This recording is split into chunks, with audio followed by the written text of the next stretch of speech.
It's strange, the things you remember when you're dying of cold. The sound of a kettle whistling in your mother's kitchen. The smell of bread you'll never taste again.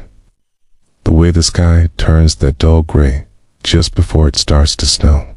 My name is Victor Petrov, 6th Army, 305th Infantry Division. Oh, what was left of it. When we marched into Stalingrad, they told us it would be a quick victory. Take the city by Christmas, they said. That was September. By December, we were buried in snow, surrounded by Soviet guns, and starving like rats in the walls of a ruined factory.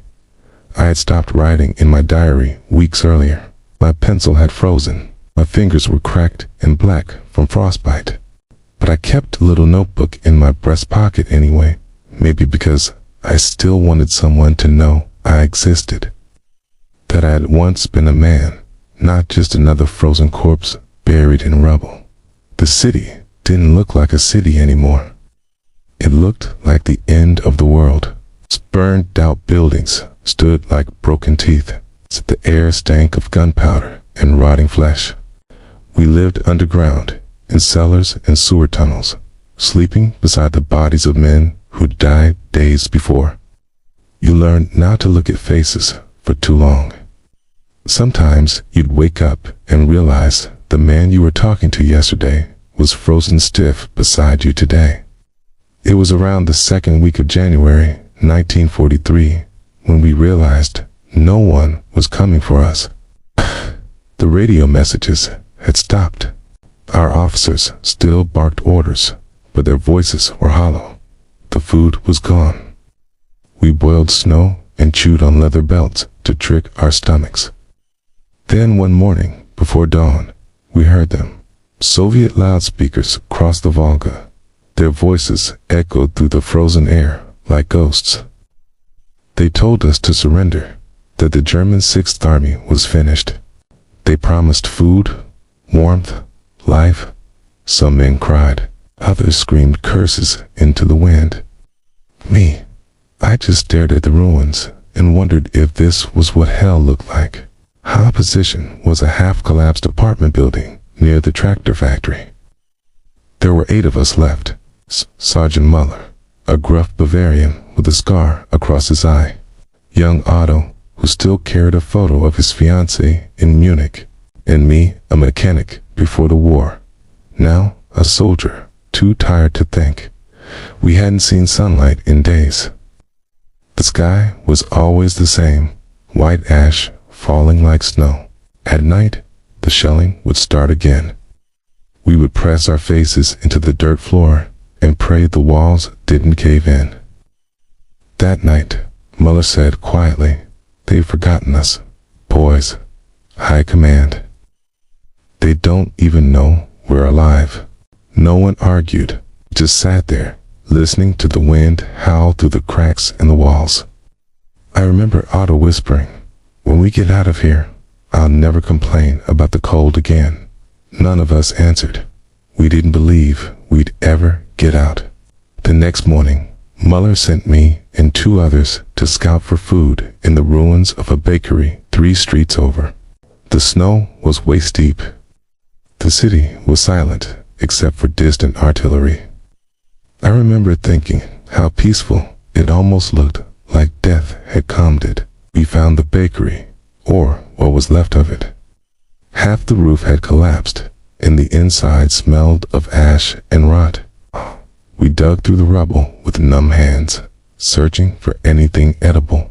I found a frozen loaf under a beam, hard as stone, but still bread. I almost cried, but then I heard footsteps. Not ours. We froze. Out of the corner of my eye, I saw shadows moving through the street. Soviet patrol, 3 of them, rifles ready. We ducked behind the wreckage, hearts pounding so loud I swore they could hear it. One of them said something in Russian. I caught only one word, Nimsi, Germans. I gripped my rifle.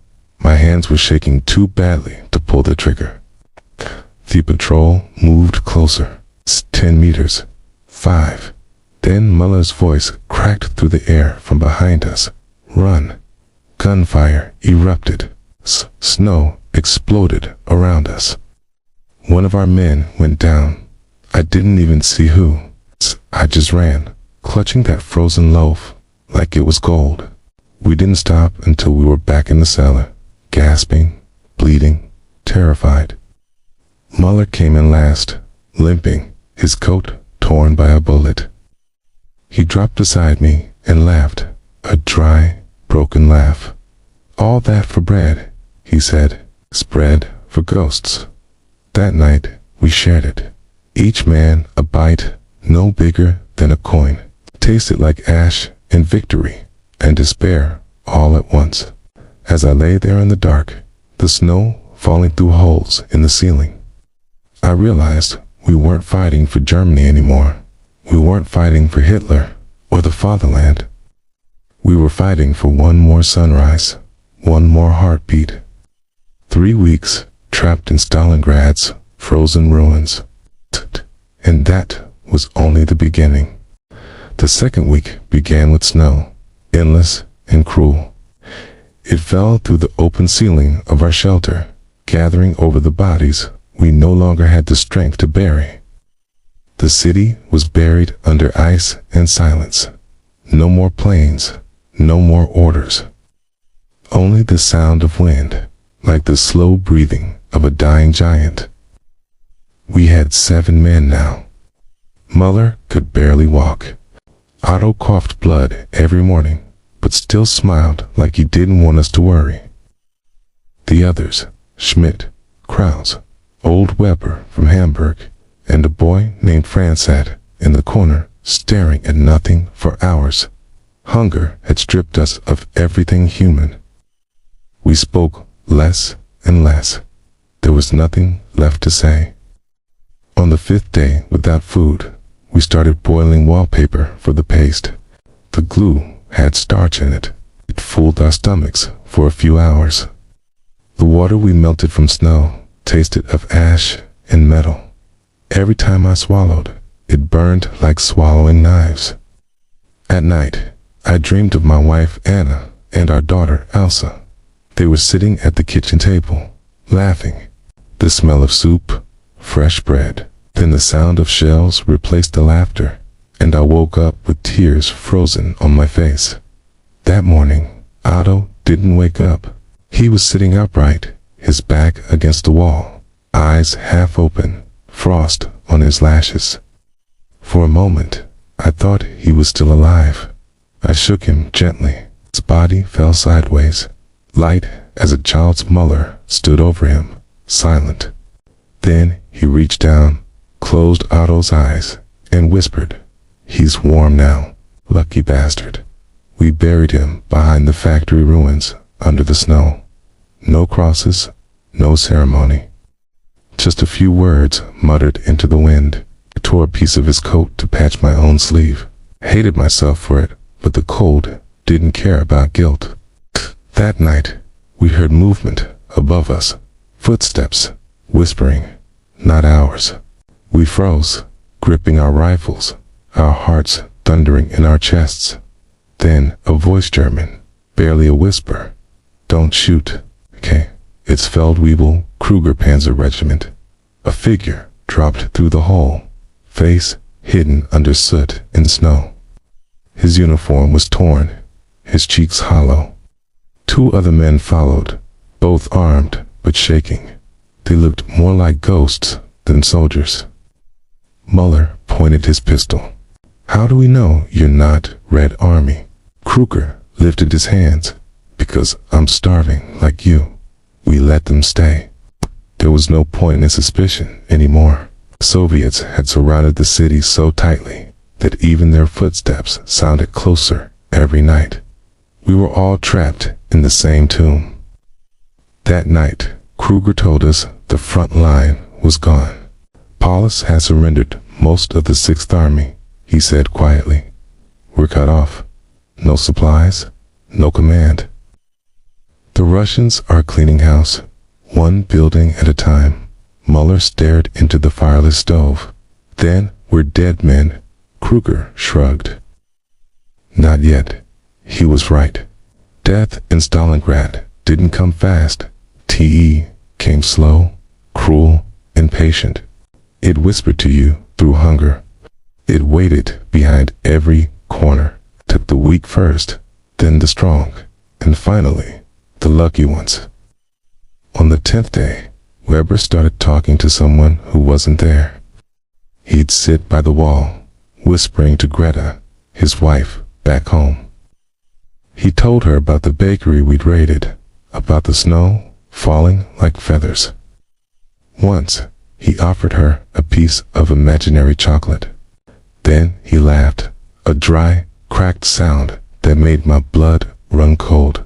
Muller told me quietly, when a man starts seeing ghosts, he's halfway to meeting them. The shelling started again that evening. Soviet Katyusas screamed across the sky, their howls echoing off the ruins. We dove to the floor as bricks and plaster rained down. When it stopped, Franz was gone. The blast had buried him under the wall. We dug for hours with frozen hands until we found his boot. The rest was crushed beneath stone. We didn't speak his name again. By now, even the air hurt to breathe. The temperature dropped below -30. We wrapped our feet in rags, burnt bits of wood, even furniture, anything that would catch. Once, I caught myself staring at Otto's grave through a crack in the wall and wondering how much warmer it might be underground. That ass, when I realized the war was in T, just killing us it was making us something less than human. On the 13th day, Kruger decided to move. He said he'd heard of a supply dump near the river, maybe a few cans of meat left behind. Muller wanted to stay, but hunger made the choice for us. We went in pairs, me and Kruger leading, Muller and Schmidt covering the rear. The city was a frozen maze. Every step echoed like a drumbeat. We crept through alleys, past bodies stiff as statues, rifles clutched in their frozen hands. The Soviets had flares lighting up the sky, painting everything in white fire. We reached a supply shed near dawn. Inside, we found 2 crates of tinned horse meat and a small barrel of water. It felt like finding treasure. Kruger smiled for the first time since I met him. Then the sound came, boots crunching snow outside. We doused our lantern and crouched behind the crates. Voices in Russian, at least 4 of them, were close to close. Kruger mouthed, "We can't fight. Too many." I nodded. The seconds stretched forever. My breath fogged in front of me. One wrong sound and we'd be finished. Then a beam of light swept across the room. I held my breath. The soldier stepped inside, rifle raised. His eyes met mine. Instinct took over. I fired first. The shot shattered the silence. The soldier fell, and chaos erupted. Bullets tore through the walls. Kruger screamed as one hit his shoulder. Dragged him toward the back exit, my ears ringing, my lungs burning. We stumbled through the snow, the Soviets shouting behind us. By the time we reached the cellar again, Kruger was half dead, bleeding through his uniform. Crate of food, we'd lost it. All that for nothing. Again.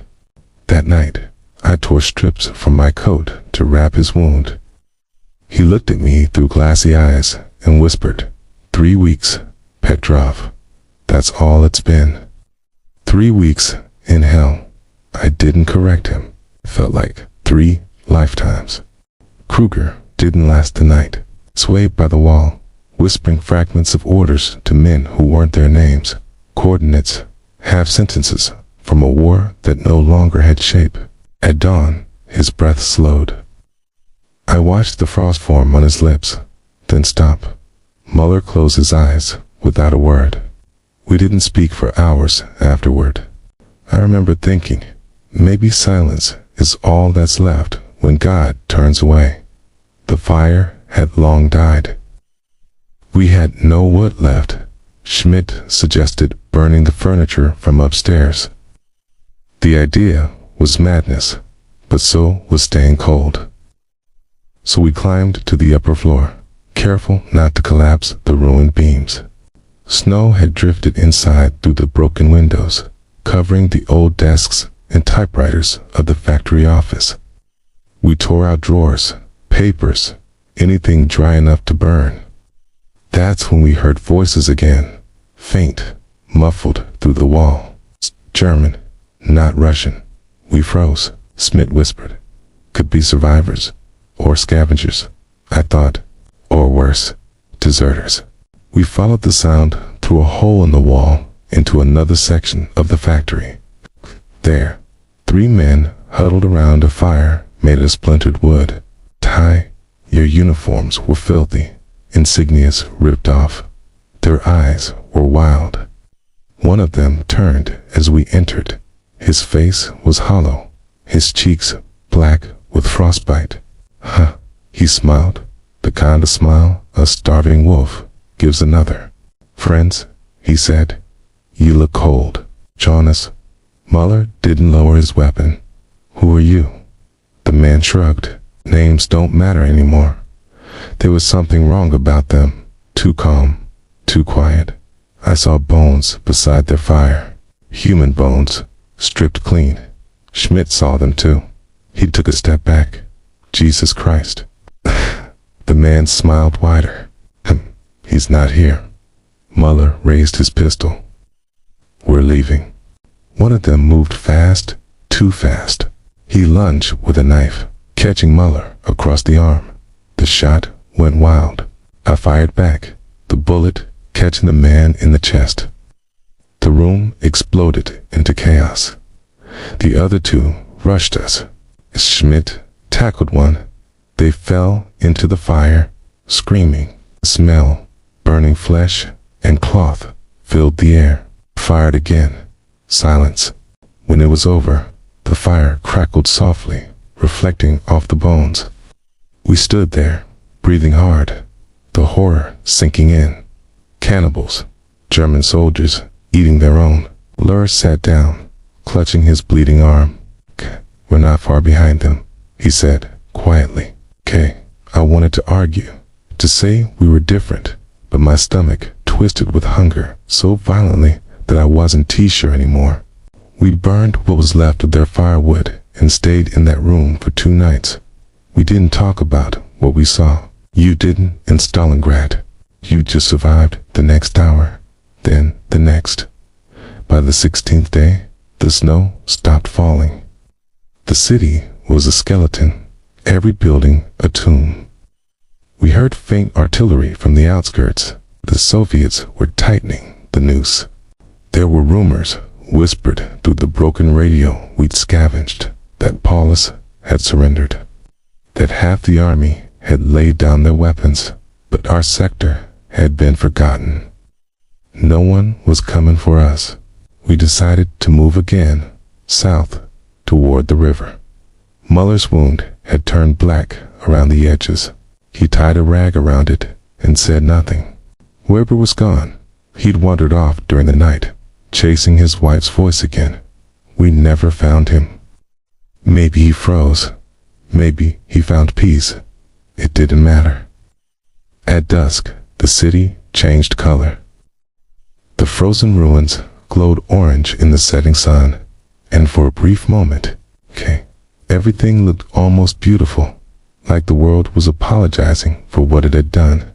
We walked through what used to be a street, stepping over rubble, over bodies frozen in the act of running or praying. A Soviet loudspeaker echoed somewhere far away, a woman's voice promising mercy for surrender. None of us believed it. That night, we found a cellar under a collapsed bakery. Inside, we discovered sacks of flour, split open and dusted with snow. I fell to my knees and laughed until tears froze on my face. We mixed the flour with melted snow, baked it over a scrap fire on a metal plate. It tasted of ash and life. For the first time in weeks, we felt human again. Then, Just as the faint hope returned, fate reminded us where we were. A shell hit the building above. The explosion shook the cellar, showering us with bricks and glass. Schmidt screamed. A beam had crushed his leg. Muller and I tried to lift it, but the wood cracked under our grip. Schmidt was sobbing, blood soaking the floor. "Leave me," he gasped. "Go." I shook my head. "We're not leaving anyone." He grabbed my sleeve. "I don't understand." "If you stay, they'll find us." The rumble of tanks echoed outside. Soviet engines, getting closer. Muller looked at me, then at Schmidt. There was no way out. The exit was blocked by rubble, and Schmidt couldn't move. He pressed his pistol into my hand. "Do it?" I froze. "No." He grabbed my collar, eyes blazing. "Don't let them take me alive, damn you." The tanks were closer now, metal grinding on stone. The ground shook. Muller turned away. I raised the pistol. Schmidt nodded once, tears running down his dirty face. Closed my eyes and pulled the trigger.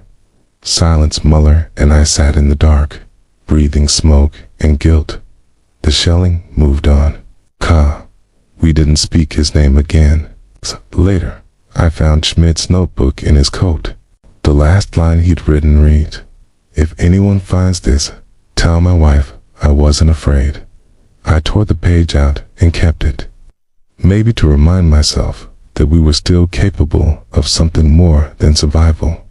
That night, I dreamed again of my daughter. She was building a snowman in the yard, her laughter echoing in the cold. I reached for her, but my hands passed through smoke. I woke up to Muller shaking me. "They're coming," he whispered. "We can't stay here." Through the cracks in the wall, I saw them Soviet soldiers moving house to house with torches and rifles, clearing the ruins, one cellar at a time. There was nowhere left to hide. The fourth night was colder than any before, the kind of cold that seeps into your bones and stays there like a second skin. My breath turned to frost on my scarf. Every time I blinked, my eyelashes stuck together with ice. Muller and I waited in silence beneath the collapsed bakery, listening to the Soviets moving closer. They were clearing the city, block by block. You could tell by the rhythm shouting, gunfire, then silence, cue, then it would start again, a few houses closer. We knew we wouldn't last another night there. The air itself felt poisoned with death. At dawn, Muller whispered, "The river, it's frozen. If we cross, maybe we reach our lines." It was madness, but madness had long become our only plan. We packed what we could, 2 pistols, half a loaf of burnt flour bread, 1 canteen of water, and the photo I kept of my wife and daughter. I didn't even know why I carried it anymore. Maybe because it reminded me I had once been human. Slipped into the street as the first light crept across the ruins. The air was so still you could hear snowflakes hitting the ground. Smoke rose from distant fires. Somewhere, a dog barked, or maybe it was a man. In Stalingrad, the two often sounded the same. We moved like ghosts, darting between walls and wrecks, always watching for movement. The Soviets were everywhere now, patrols sweeping through, rifles gleaming in the pale light. We stayed low, breathing through our scarves to hide the vapor. Halfway through what used to be a marketplace, we stopped. A small group of Soviet soldiers were gathered around a barrel fire, laughing softly. One of them was singing a Russian lullaby, low and sad. For a moment, I forgot we were enemies. Just men trying to keep warm in a dying city. Then Muller nudged me. "We go around," he mouthed. We crept behind the ruins of a tram. My boot hit something metal, a spent shell casing, and it clattered across the ground. The singing stopped. Voices, footsteps, shouting. "Run," Muller hissed. We sprinted through the alleys, bullets snapping past us like hornets. One struck the wall inches from my head, showering me with stone. We ducked into a half-collapsed apartment building, heard them shouting in Russian. Closer and closer. Muller fired twice toward the door, covering our retreat up the staircase. We burst into the upper floor, where the roof was half gone. Through the opening, I saw the frozen Volga glittering under the moonlight, our only hope. But between us and the river were at least 3 streets crawling with enemy patrols. We wait till dark, Muller said, gasping for breath. Then we move. We hid in the shadows, watching the Soviets below. The smell of gunpowder and smoke filled the air. Every now and then, I thought I saw figures moving among the ruins. Maybe survivors, maybe ghosts. At that point, it was hard to tell which was which. As night fell, the city grew eerily quiet again. Only the distant thunder of artillery broke the silence. We made our move. Crouched low, we crossed the first street, stepping over corpses, frozen in grotesque poses. One still clutched a photograph in his hand. I didn't look too closely. The second street was clear, too clear. When we reached the third, we saw them. 2 Soviet soldiers on patrol, smoking behind a burnt-out tank. Muller signaled me to stay back. He moved ahead slowly, knife in hand. It happened fast. A scuffle, muffled grunts, then silence. When I reached him, both Russians were down, one still twitching. Muller's knife was red, his face pale as the snow. We didn't speak. The river was close now. I could hear it, the faint groan of ice shifting under the cold. We climbed through a shattered wall and finally saw it in full. The Volga, wide and white, stretching toward the dark horizon. On the far bank, distant flashes of light marked the front lines. Maybe ours, maybe theirs. Muller smiled weakly. We made it. He took one step onto the ice, then another. It groaned under his weight, but held. Careful, I whispered. We moved slowly, crouched low to spread our weight. The wind was a knife against our faces. Halfway across, we heard shouting behind us, distant but unmistakable. They'd found the bodies. Muller turned to look, slipped. The ice cracked. A sharp, hollow sound. Muller. He went down hard, his leg plunging through the ice. I grabbed his arm, pulling with everything I had. The cold bit through my gloves. He screamed, not in pain, but terror. The ice gave way completely. He disappeared into the black water. For a heartbeat, I saw his face beneath the surface, eyes wide, hand reaching up through the hole. Then he was gone. The river swallowed him. I lay there, chest heaving, staring at the hole until it froze over again, erasing him like he'd never existed. The shouting was closer now. I forced myself to move, crawling across the ice, every inch a battle. My fingers were numb, my boots soaked. I couldn't feel my legs anymore. When I finally reached a far bank, I collapsed behind a snowdrift, gasping. The sound of engines filled the air. Soviet trucks, maybe 50 meters away. I crawled into the wreck of a boat, half buried in snow, and hid there, trembling, teeth chattering uncontrollably. For hours, I lay still, listening to them search the riverbank. Once, a flashlight beam swept across the snow, just inches from my face. I didn't breathe. Eventually, the voices faded. The engines moved on. When silence returned, I realized I couldn't move my hands. They were white and stiff. Frostbite had set in. My body shook uncontrollably, but my mind felt strangely calm. Somewhere in the distance, artillery thundered again. I thought about Muller, about Schmidt, about Otto and Kruger faces already fading in my memory. Okay. Then I thought of my daughter, Elsa. I imagined her standing by the window, watching snow fall outside, wondering when her father would come home. I closed my eyes and whispered into the frozen dark, "Soon, my love, soon." Then everything went quiet. When I woke, I thought I was dead. Everything was white. The snow, the sky, the air itself. My body didn't feel like it belonged to me anymore. I tried to move, but only a faint groan escaped my lips. Voices reached me through the haze, harsh, sharp syllables, Russian. For a moment, I panicked, thinking they had found me and would finish what the war had started. But the hands that lifted me were gentle. Someone wrapped me in a blanket. Another pressed a flask to my lips. The liquid burned my throat. Vodka, maybe, or fire itself. When my vision cleared, I saw a young Soviet soldier kneeling beside me. He couldn't have been more than 19. His face was gaunt, his uniform torn. He looked as hungry and broken as I felt. "Nimitz," he said softly, "German." I nodded.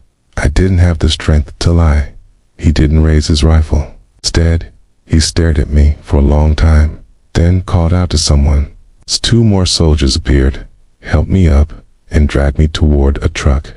That was how my war ended. Not with a bullet or glory, but in the back of a Soviet supply truck, half dead, covered in frost and shame. They brought me to a makeshift camp on the east bank of the Volga, one of hundreds that now held the remnants of the German Sixth Army.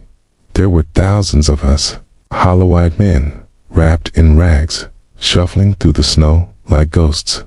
The smell of sickness and death hung over everything. Dysentery, frostbite, starvation.